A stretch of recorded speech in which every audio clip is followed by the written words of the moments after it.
안녕하세요. 오늘의 데일리 뉴스레터에 오신 것을 환영합니다.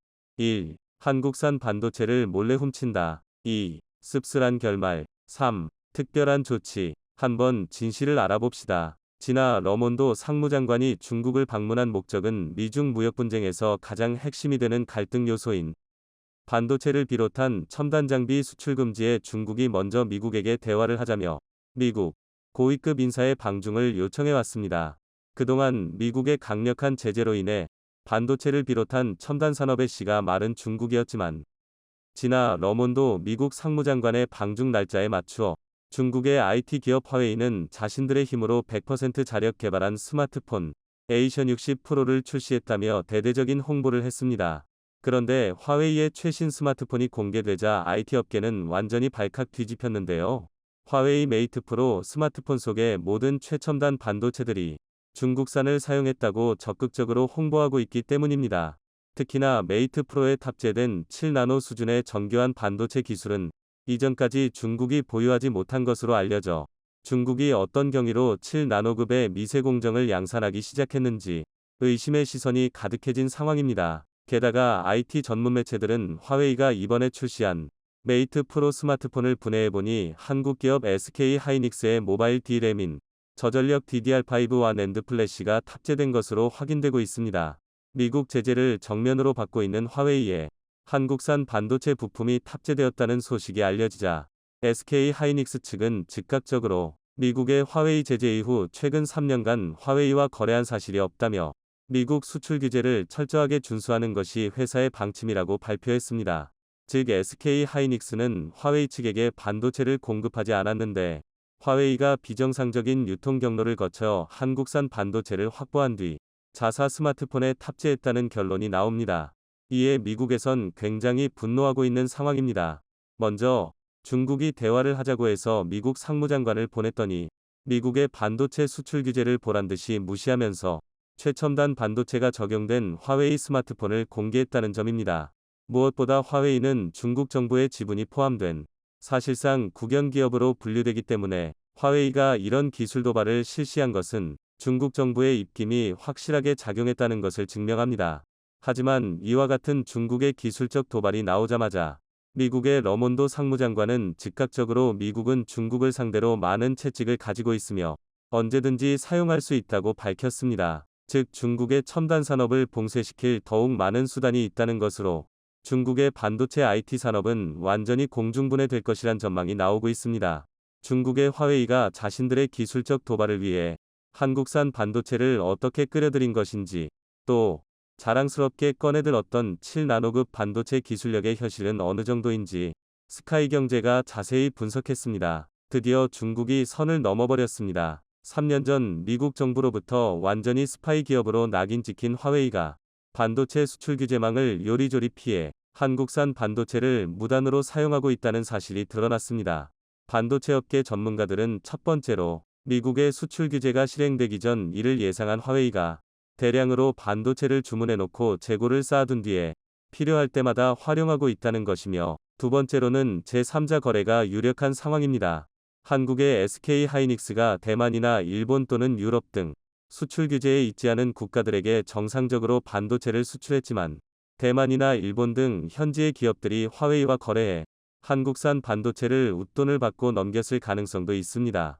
대부분의 전문가들이 화웨이가 제3자 거래를 통해 반도체를 확보했을 것이라 보고 있으며 미국 정부 역시 화웨이가 어떤 경로를 통해 반도체를 확보했는지 조사한다고 발표한 만큼 화웨이가 단 한 번의 기술적 도발로 몰래 들여오던 한국산 반도체의 공급이 완전히 끊어질 위기에 놓였습니다. 중국이 항상 그래왔듯이 미국의 반도체 제재를 받아도 반도체 자급자족이 가능하다며 호언장담했지만 뒤에서는 몰래 그토록 무시하던 한국산 부품을 가져다가 스마트폰을 만들고 있었던 것입니다. 이를 통해 중국의 반도체 기술 수준과 생산 능력이 얼마나 부족한지 알 수 있습니다. 특히나 해당 반도체는 현재 우크라이나에서 맹활약 중인 군사용 드론이나 정밀 유도무기 등 군사용 반도체로도 사용될 수 있어 철저한 통제가 필수입니다. 화웨이 스마트폰 속 모바일 D램과 낸드 플래시를 제외하면 스마트폰의 두뇌와 같은 CPU에는 중국의 반도체 기업 SMIC에서 생산한 7나노급인 기린 9000S가 탑재되었습니다. 현재까지 초미세 공정으로 분류되는 7나노보다 더 낮은 공정의 양산은 오직 삼성전자와 TSMC 두 곳에서만 가능한 상황인데, 중국의 SMIC에서 뜬금없이 7나노 기린칩 양산에 성공해버린 상황입니다. 그런데 이 역시 진짜 7나노 미세 공정이 아니라 반쪽짜리 7나노라는 평가를 받고 있습니다. 7나노 공정은 EUV 극자외선 노광 장비를 통해서 양산이 이뤄지고 있는데, 중국의 SMIC는 EUV 장비가 아니라 그보다 훨씬 구형의 장비인 DUV를 통해 7나노를 구현했다는 것입니다. SMIC는 10년 전 기술인 14나노 반도체를 만들던 업체지만, 앞이 액침 불화 아르곤을 이용한 심자외선 DUV 장비로 한쪽 웨이퍼의 같은 패턴을 여러 번 찍어내는 멀티 패터닝 기법을 통해 기존의 14나노 공정만 생산하다가 7나노 반도체 생산에 성공했다는 것입니다. 하지만 이런 방법에 문제가 있습니다. 가장 중요한 양산 수율이 나오지 않는다는 것입니다.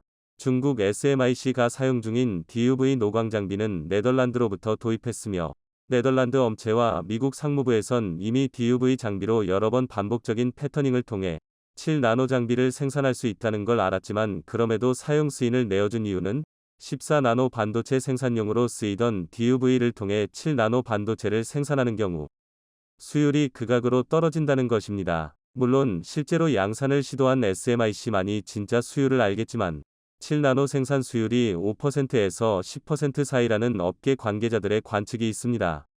즉 이렇게 DUV를 통해 생산된 7나노 반도체는 EUV를 통해 생산된 7나노 반도체보다 가격적으로 4배 5배가량 원가가 높으면서 성능 역시 6, 7나노 반도체보다 낮습니다.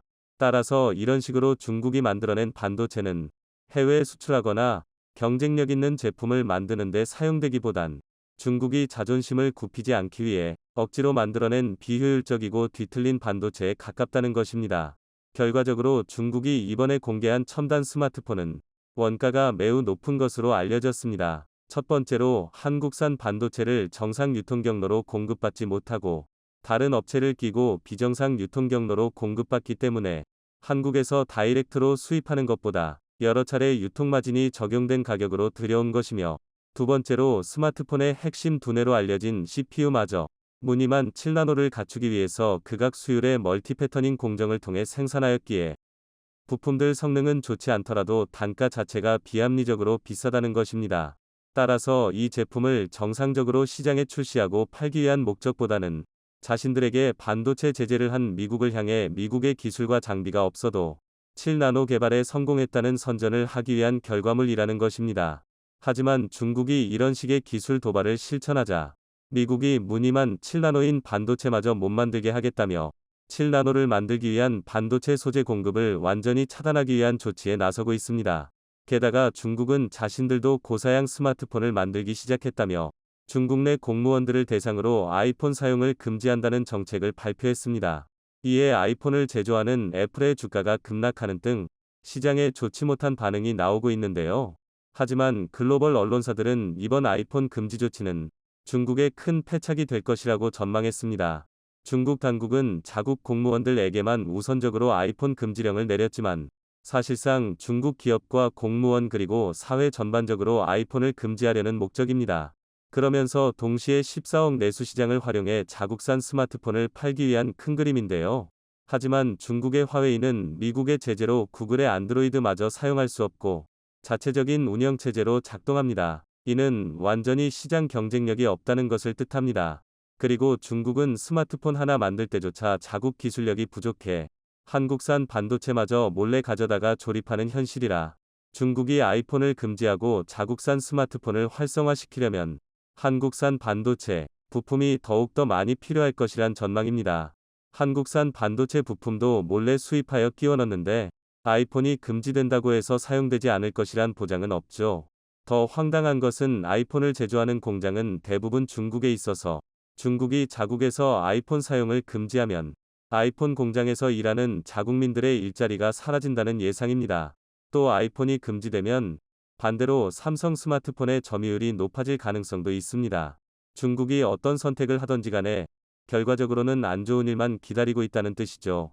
이번 일에서 알 수 있듯이 중국은 한국산 반도체 의존을 버릴 수가 없고 미국으로부터 더욱 심한 압박을 받을수록 한국 반도체를 얻기 위해 더욱 많은 노력을 해야 할 것입니다. 그 증거로 중국은 거의 7년 만에 한국 단체 관광을 허가하면서 친환적인 태도를 보이고 있습니다. 2015년까지만 해도 한국을 방문하는 중국인 관광객이 600만 명이 넘었지만 중국의 한한령이 실시되고서 지난해 기준으로는 20만 명에 불과할 정도로 중국으로부터 입국하는 관광객이 자취를 감췄습니다. 하지만 8월 이후 중국의 한국 여행이 풀리면서 중국인 여행객들이 물밀듯 들어오고 있다는 것입니다. 그만큼 중국이 한국으로부터 얻어내고 싶은 게 있으니 최근 전 세계에 걸친 생성형 R 열풍의 고대역폭 메모리, HBM 수요가 눈덩이처럼 불어나는 등 나날이 성장하고 있습니다.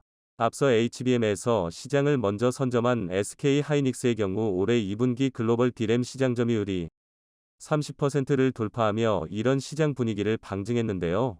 실제로 그동안 삼성이 40%대 초중반의 점유율을 기록했던 것과 달리 SK하이닉스는 20%대 중후반을 유지해왔는데 이번에 1위인 삼성과의 점유율 격차를 10년 내 가장 근소한 수준으로 줄였습니다. 이렇게 최근 SK하이닉스의 점유율이 껑충 뛰게 된 건 R 결풍 영향이 큰데 이렇게 최근 SK하이닉스의 점유율이 껑충 뛰게 된 것이 열풍 영향이 큰데 챗 GPT 같은 AI 분야 데이터 처리에 쓰이는 GPU에 HBM이 대거 탑재되기 때문입니다. 시장조사 업체 옴디아는 연초 50% 이상 성장할 것으로 예상했던 HBM 수요가 올해와 내년에 100% 이상 성장할 것이라고 전망했습니다. 앞서 2021년 SK하이닉스는 현존 최고 사양인 HBM3이 개발을 완료하고 작년에 양산에 성공하며 HBM 부문에서 한 발 앞서 나가고 있는데요. 하지만 삼성이 SK하이닉스를 향한 추격의 고삐를 바짝 쥐고 있는 모습입니다. 실제로 삼성이 올해 4분기부터 세계 1위 GPU 업체인 미국 엔비디아의 HBM3를 공급한다는 소식이 전해지는 등 반전의 기회를 잡은 건데요. 반도체 업계에 따르면 최근 삼성은 엔비디아의 HBM3 최종 품질 테스트를 통과했고 이에 따라 4분기부터 공급할 것으로 알려졌습니다. 엔비디아는 생성형 AI의 필수적인 AI 가속기 시장에서 독주하고 있는 중으로 AI 가속기에는 HBM이 필수적으로 탑재됩니다. 앞서 생성형 AI 시장의 예상보다 빠른 성장세에 엔비디아는 SK하이닉스에 주문을 집중했다지만 수요가 지속적으로 늘자 삼성에게 추격할 기회가 온 것으로 보입니다. CT증권은 삼성은 내년 중 HBM3 주요 공급사 중 하나로 자리 잡을 것이라며 내년에는 엔비디아가 사용하는 HBM3의 30%까지 공급할 수 있게 될 것이라고 전망했습니다. 삼성은 2분기 컨퍼런스 콜에서 HBM3의 경우 업계 최고 수준으로 고객 콜을 진행하고 있다며 차세대인 HBM3P는 24GB 기반으로 하반기 출시 예정이라고 공개한 바 있습니다. 이렇듯 현재 SK하이닉스는 엔비디아에 독점 공급하고 있지만 삼성의 HBM3 공급 개시로 구도의 변화가 생기는 등 HBM 시장 선두 자리를 놓고 치열한 대격돌이 시작될 것으로 보이는데요. 실제로 반도체 업계에서는 삼성이 엔비디아의 HBM3 공급에 나서면서 SK하이닉스의 HBM3 독점 구조가 흔들릴 수 있다고 관측했습니다. 특히나 삼성은 이런 변화 속에서 대용량 고성능 위 D램을 미리 선보이면서 시장을 선점할 큰 그림을 그리고 있는데요. 지난 1일 삼성은 반도체 업계 최초로 12나노미터급 32기가비트 DDR5 D램을 개발했다고 밝혔는데 32기가비트는 D램 단일칩 기준 역대 최대 용량입니다. 이에 따라 AI, 자율주행 등 첨단 기술 확산으로 확대되고 있는 고성능, 고효율 메모리 칩 시장에서 삼성이 한 발 앞서 나가게 됐다는 평가가 나옵니다. 특히나 32기가비트 DDR5 D램은 최근 수요가 폭증하고 있는 HBM 생산성에도 도움을 줄 수 있습니다. SK하이닉스와 마이크론은 32기가비트 제품의 양산 시점을 내년으로 잡고 있는데 삼성이 이번에 치고 나가면서 메모리 세계 1위 기업으로서의 초격차를 확인시켰는데요. 상황이 이러자 증권가에서도 낙관적인 전망을 계속 내놓고 있는 중으로 삼성의 주가 역시 약 한 달 만에 7만원을 회복하며 반등의 조짐을 보였습니다. 이와 관련해 KB증권은 삼성의 HBM 점유율 확대와 파운드리 실적 개선을 고려할 때 고점이었던 9만원을 돌파할 가능성이 크다고 내다봤습니다. 기존의 엔비디아, 는 고성능 AI 칩 H100을 생산할 때 전체 설계는 엔비디아가, 실제 생산과 패키징은 TSMC가, HBM은 SK 하이닉스에게 각각 맡겼는데요. 인공지능 시대가 열리면서 새로운 반도체가 필요해졌고, 이를 구현하기 위해 제조 방법은 물론 설계 소재, 부품, 장비, 패키징까지 공급망 전반에 변화가 불가피하기 때문입니다. 실제로 연산을 처리하는 GPU와 데이터를 저장하는 HBM과 마치 하나의 칩처럼 연결된 H100의 설계 구조는 오늘날 반도체 시장의 게임의 룰이 바뀌고 있음을 단적으로 보여주는 사례로 꼽힙니다.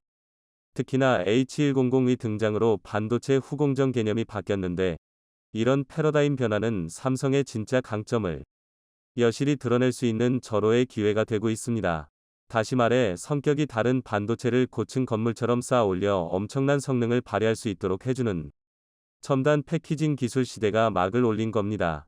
실제로 엔비디아가 내년부터 생산에 돌입하는 차세대 AI 칩 GH200 역시 CPU와 GPU, 메모리 반도체가 하나의 칩으로 합쳐진 주상복합 구조의 반도체입니다.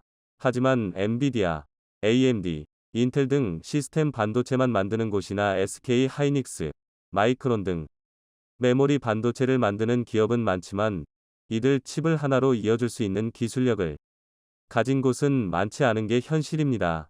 단적으로 최근 GPU 수요가 쏟아지고 있는 엔비디아의 경우 패키징을 TSMC에 맡기고 있지만, TSMC 위 패키징 능력이 부족해 캐파를 더 늘릴 수 없어 삼성으로 눈으로 돌리고 있는 상황인데요. SK 하이닉스의 경우 지금은 엔비디아 물량을 대부분 소화하고 있지만, 사실 SK 하이닉스는 메모리 위주라 패키징 능력이 삼성보다 훨씬 뒤처진다는 게 업계 평가입니다. 또한 삼성은 GPU 첨단 패키징 물량 소화할 능력이 있지만, 반면에 SK 하이닉스는 이를 생산할 수 없습니다. 특히나 TSMC의 경우 예전부터 엔비디아보다는 애플을 최고 고객사로 여기고 있는 만큼 넘쳐나는 엔비디아 물량을 삼성이 가져갈 공산이 큽니다. 그간 엔비디아가 TSMC의 GPU 첨단 패키징 물량 대부분을 맡겼는데, 최근 삼성과 GPU 첨단 패키징 서비스 공급도 추진하고 있다는 소식만 봐도 알 수 있는 대목입니다. 이렇듯 삼성이 후발주자로 HBM 시장에 진입했지만 기술력이 부족해 늦었던 게 아닌 만큼 장기적으로 보면 결국 엔비디아는 물론 애플까지 모두 삼성에 줄 설 것으로 보이는데요. 현재로서 패키징과 파운드리로 GPU를 생산할 수 있는 기업은 삼성이 유일하기 때문으로 엔비디아, 애플 입장에서도 이를 한 번에 맡길 수 있는 삼성과 손을 잡는 게 기업 운영 차원에서도 더 효율적이기 때문입니다. 사실 예전부터 삼성은 TSMC와 달리 메모리 반도체 사업을 하는 특징을 반영해 칩 생산 과정에서 패키징까지 해주는 턴키 서비스를 시작했었는데요.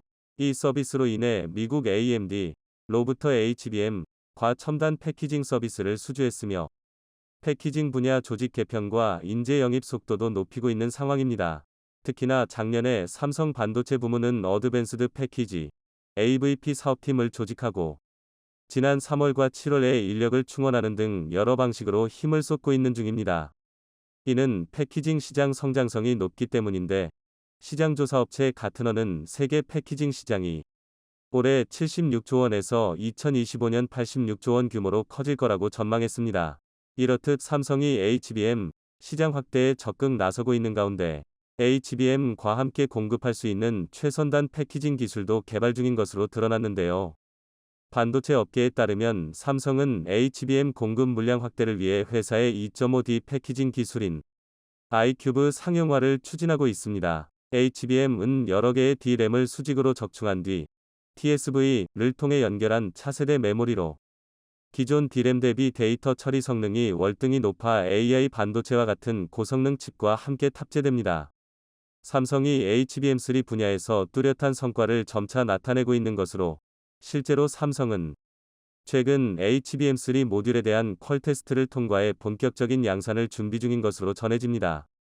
특히나 최근 삼성이 중점적으로 보고 있는 기술은 아이큐브 6, 아이큐브 8로 업계 내 최신 HPC 가속기인 엔비디아 GH100, AMD, MI300 등이 HBM을 최대 8개까지 탑재하고 있기 때문입니다. 삼성은 해당 기술들을 내년 상용화할 목표로 엔비디아 등 고객사와 아이큐브 6, 아이큐브 8에 대한 품질 테스트를 진행하고 있는 중으로 알려졌습니다. 이렇듯 삼성이 HBM 2.5D 패키징을 엔비디아와 AMD에 함께 제공할 경우 HBM을 단품으로 넣는 것보다 공급 물량을 획기적으로 늘릴 수 있어 이들 업체들이 삼성에게 더욱더 힘을 실어줄 것으로 보이는데요. 삼성에겐 이번 기회로 종합반도체 1위 글로벌 기업으로 올라서게 될 것으로 보입니다. 그것도 그럴 것이 현재 TSMC의 위기도 겹친 상황이라 삼성에게 유리한 판이 깔렸습니다.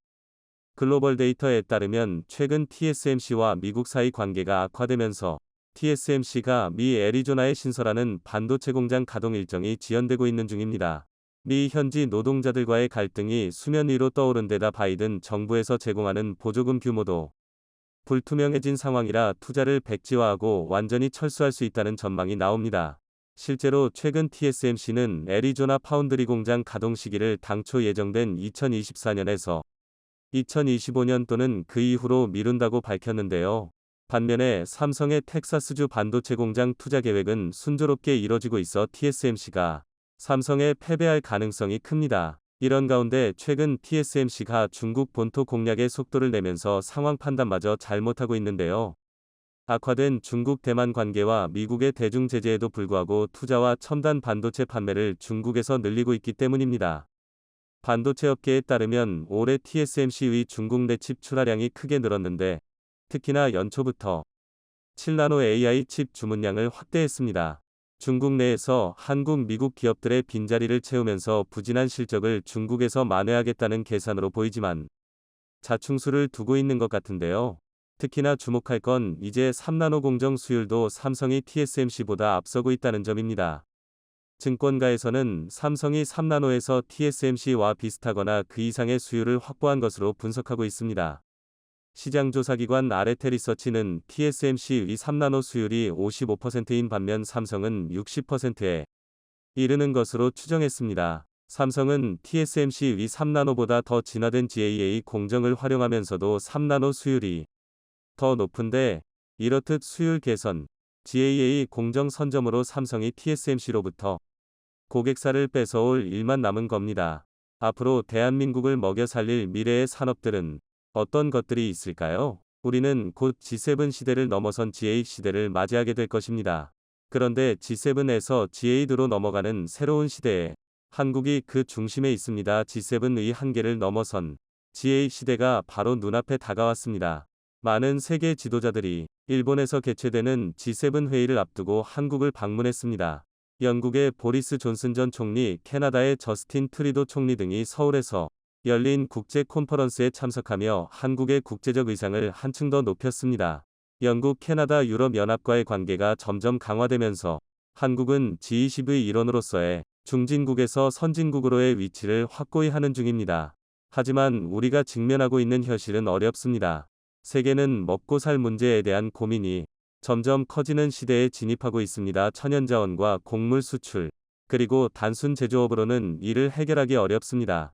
기후변화로 인한 곡물 생산의 제한 환경 오염, 문제로 인한 석유 및 석탄 생산의 감소는 이러한 문제를 더욱 악화시킵니다. 다행히 한국은 이런 변화 속에서도 유연하게 대응하고 있습니다. 탈탄소 사회를 향한 전환, 세계 경제 질서의 변화에 따른 대응 등을 통해 한국은 변화하는 흐름에 발맞추고 있습니다. 더 나아가 많은 인구를 부양할 필요가 없는 저출산 사회로의 진입과 외국인 청년 인력의 유입으로 인해 한국은 미래를 향해 더욱 발전하고 있습니다.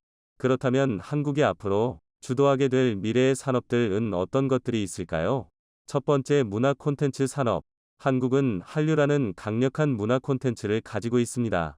최근 미국 넷플릭스가 3조 3천억 원을 한국에 투자하기로 한 것은 이런 한류 콘텐츠의 힘을 인정한 것입니다. 3조 3천억 원이 하나의 문화 콘텐츠 분야에 투자되는 사례는 매우 극히 희박합니다. 한류가 미국 할리우드 이상의 프리미엄을 갖는 산업으로 성장하게 될 것으로 기대됩니다. K-드라마, K-뮤직, K-뷰티 등 한국의 문화 콘텐츠는 전 세계에서 사랑받고 있으며 이는 한국이 글로벌 문화 산업을 주도하고 있다는 것을 의미합니다. 문화 콘텐츠 산업은 한국 미래 경제에 매우 중요한 영향을 미칠 것입니다. 특히 한류의 힘은 한국 경제에서 무시할 수 없습니다. 한국의 문화 콘텐츠 산업은 국내외에서 큰 인기를 누리며 경제에 중요한 영향을 미치고 있습니다.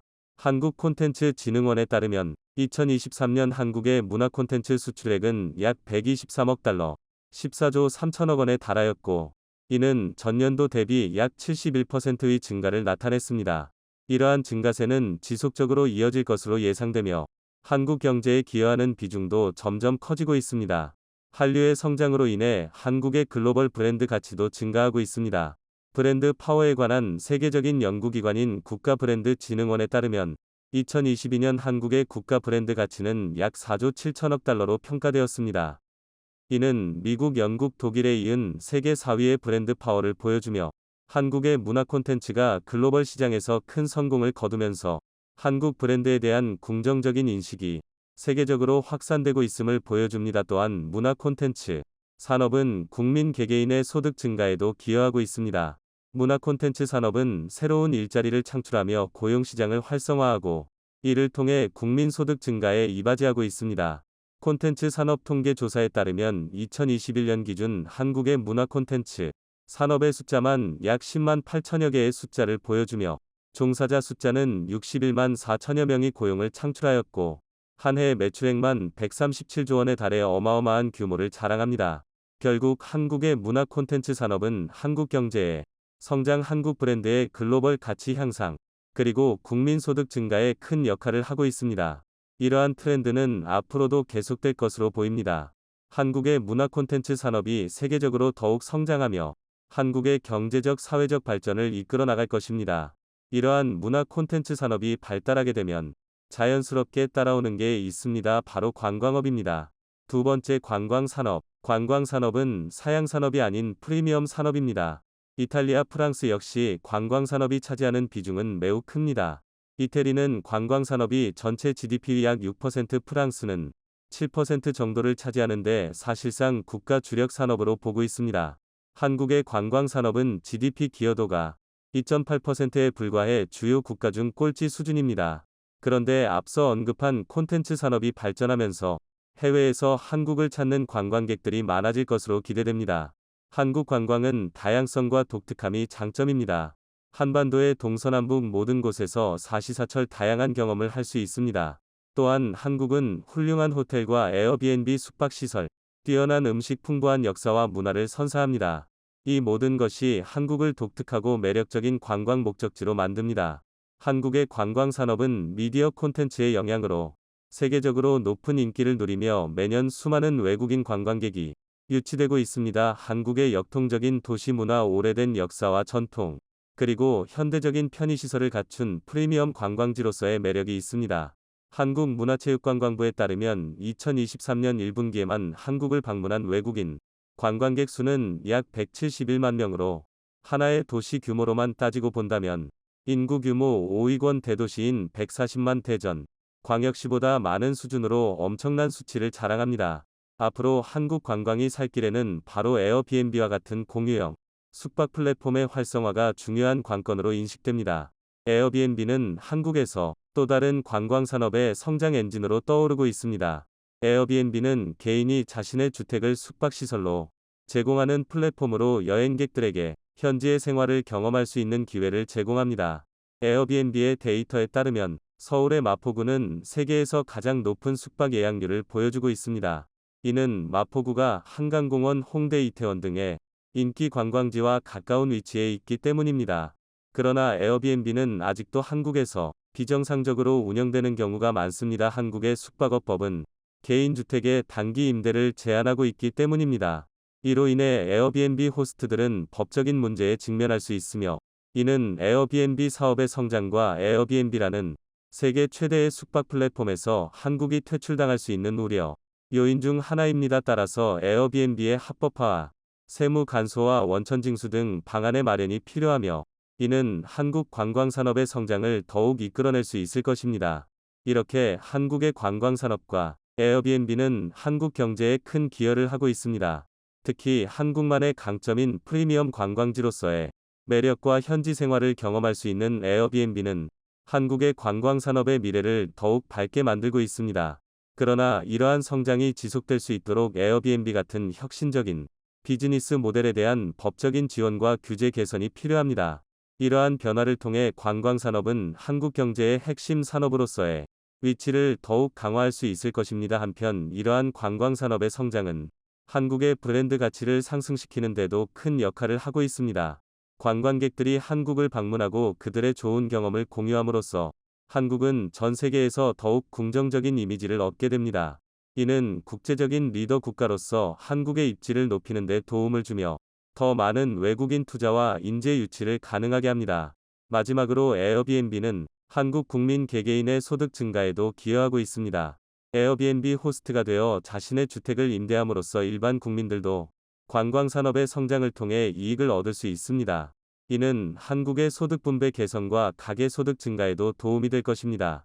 그러므로 한국의 관광산업은 한국 경제의 미래를 더욱 밝게 만들 수 있는 중요한 역할을 담당하고 있습니다. 이러한 산업의 성장과 발전을 위한 지속적인 지원과 노력이 필요하며, 그러함으로써 한국은 더욱 강력한 경제 성장과 개인의 소득 증가를 이룰 수 있을 것입니다. 세 번째, 배터리 산업. 한국은 전기차 및 이동성 에너지 저장 시스템에 필요한 리튬이온 배터리 분야에서 세계적인 선두주자입니다. 한국의 기술력과 대량 생산 능력은 이 분야에서 한국을 독보적인 위치로 만들어주고 있습니다. 세계가 탄소 중립 사회로 나아가며 전기차 시장의 성장은 더욱 가속화되고 있습니다. 이러한 전기차 시장의 성장은 반드시 배터리 산업의 성장을 수반하게 되는데, 바로 이 점에서 한국의 강점이 드러납니다. 한국은 세계적으로 유수한 배터리 제조사들을 보유하고 있으며, 이는 한국이 전기차 시장의 성장을 주도하는 주요 국가로 부상할 수 있는 토대를 제공합니다. 데이터 분석 회사인 S&E 리서치에 따르면 2022년 한국의 리튬이온 배터리 시장 점유율은 전 세계에서 약 37%로 중국에 이어 세계 2위를 기록했습니다. 이러한 성과는 LG 에너지 솔루션, 삼성 SDI, SK 이노베이션 등 한국의 주요 배터리 제조사들의 연구개발 노력과 혁신 덕분입니다. 한편 한국은 배터리 산업의 성장을 위해 다양한 정책을 펼치고 있습니다. 한국 정부는 2030년까지 배터리 산업에 총 40조 원의 투자를 예정하고 있으며, 이는 배터리의 연구개발, 생산 능력 확대, 재활용 시스템 구축 등을 지원할 예정입니다. 이러한 정책은 한국의 배터리 산업이 세계적으로 경쟁력을 유지하고 전기차 시장의 성장을 주도할 수 있도록 돕습니다. 결론적으로 한국의 배터리 산업은 전기차 시장의 성장과 더불어 급성장을 이루고 있습니다. 한국의 세계적인 배터리 제조사들의 기술력과 정부의 지원을 바탕으로 한국은 배터리 산업에서 세계적인 리더로서의 위치를 더욱 강화할 것입니다. 이는 한국 경제에 큰 기여를 하고 국민들의 삶의 질 향상과 일자리 창출에도 도움이 될 것입니다. 특히 한국 배터리 산업은 원천 기술 측면에서 세계 최고 수준을 자랑합니다. 한국의 주요 배터리 제조사들은 기존의 리튬이온 배터리뿐만 아니라 리튬 설페이트 고체 전해질 배터리 등 차세대 배터리 기술의 연구개발에 선두를 달리고 있습니다. 이런 기술 혁신은 한국의 배터리 산업이 미래에도 지속적으로 성장할 수 있게 하는 핵심 엔진입니다. 한국은 배터리 생산에 필요한 전체 공정을 자체적으로 수행할 수 있는 능력을 갖추고 있습니다. 원재료 채취부터 배터리 팩 제조 그리고 재활용에 이르는 전 공정을 한국 내에서 수행할 수 있는 것은 매우 큰 경쟁력입니다. 이는 공급망의 안정성을 확보하고 생산 효율성을 극대화하며 배터리 산업의 지속적인 성장을 지원하는 구조입니다. 또한 한국은 전기차 시장의 빠른 성장에 힘입어 배터리 수요가 꾸준히 증가하고 있습니다. 한국의 자동차 제조사들은 전기차 모델을 계속 출시하며 이로 인해 국내외에서의 배터리 수요가 꾸준히 증가하고 있습니다. 이런 수요의 증가는 한국의 배터리 산업에 계속해서 성장 동력을 제공하게 됩니다. 마지막으로 한국 정부의 강력한 지원도 배터리 산업의 성장을 이끌고 있습니다. 투자 촉진, 기술 개발 지원, 규제 개선 등 다양한 방식으로 배터리 산업의 성장을 돕고 있습니다. 이러한 정부의 지원은 한국이 세계 배터리 산업에서 리더로서의 위치를 유지하게 돕는 중요한 요소입니다. 이처럼 한국의 배터리 산업은 원천 기술, 생산 능력, 수요 증가, 정부 지원 등 여러 가지 강점을 가지고 있습니다. 이러한 강점들은 한국의 배터리 산업이 앞으로도 지속 가능하게 성장할 수 있도록 하며 그 결과 한국 경제에도 큰 도움을 줄 것으로 기대됩니다. 네 번째, 반도체 업계. 미중 패권 경쟁이 심화되는 가운데 반도체는 그 중심에 있는 핵심 기술입니다. 그런데 여기서 한국의 위치는 매우 중요하게 작용하게 됩니다. 한국은 세계적인 반도체 생산국 중에서 미중 양국과 비교해도 더욱 안정적인 생산 환경을 제공하고 있습니다. 미국과 중국 사이의 기술 전쟁은 반도체 분야에서도 치열하게 전개되고 있습니다. 이런 상황에서 미국은 대만의 반도체 업계에 대한 의존도를 낮추려는 움직임을 보이고 있습니다. 이는 최근 워런 버핏이 그의 지분을 매도한 것과 연관이 있습니다. 그는 대만 반도체 업계의 위치가 마음에 안 든다고 언급했습니다. TSMC는 세계 최고의 반도체 기업 중 하나이지만 그 위치가 미중 간의 긴장 고조로 인한 리스크가 클 수 있다는 의견이 나옵니다. 반면 한국의 반도체 산업은 이런 미중 간의 기술 전쟁에서 상대적으로 안정적인 위치에 있습니다. 한국은 미국과 중국 양국과의 외교적인 균형을 유지하고 있고 이는 반도체 산업에도 영향을 미칩니다. 또한 한국은 삼성과 SK 하이닉스 등 세계적인 반도체 기업들이 있어 기술적인 안정성도 보장되어 있습니다. 이런 이유로 국제 자본은 미중 간의 긴장 상황에서 한국의 반도체 산업으로 집중 투자될 가능성이 높습니다. 이렇게 봤을 때 한국의 반도체 산업은 미중 간의 패권 경쟁이 심화될수록 독보적인 입지를 갖게 될 것입니다. 이는 G7 국가들이 갖지 못한 한국만의 독특한 강점이며 이를 바탕으로 한국의 반도체 산업은 앞으로도 더욱 성장할 것으로 보입니다. 다섯 번째, 조선업. 한국의 조선 산업은 50년 넘게 세계를 선도해온 역사와 전통이 있습니다. 1970년대부터 발전을 시작한 한국의 조선 산업은 이제 세계의 약 40% 이상의 선박을 생산하며 세계 최고의 조선 국가로 자리매김하고 있습니다. 하지만 이를 단순한 생산량으로만 평가한다면 한국 조선 산업의 진정한 가치를 이해하기 어렵습니다. 한국 조선 산업의 가장 큰 강점은 기술력입니다. 특히 고가의 특수 선박을 생산하는 능력에서 한국은 세계 최고입니다. LNG 운반선, 초대형 컨테이너선, 해양 플랜트 통, 고도로 복잡하고 세밀한 기술력이 요구되는 분야에서 한국의 조선 산업은 두각을 나타냅니다. 한편 최근 들어 선박의 환경 규제가 강화되면서 친환경 선박에 대한 수요가 급증하고 있습니다. 이에 따라 친환경 선박 기술 개발에 투자하는 한국 조선 산업의 노력이 두드러지고 있습니다.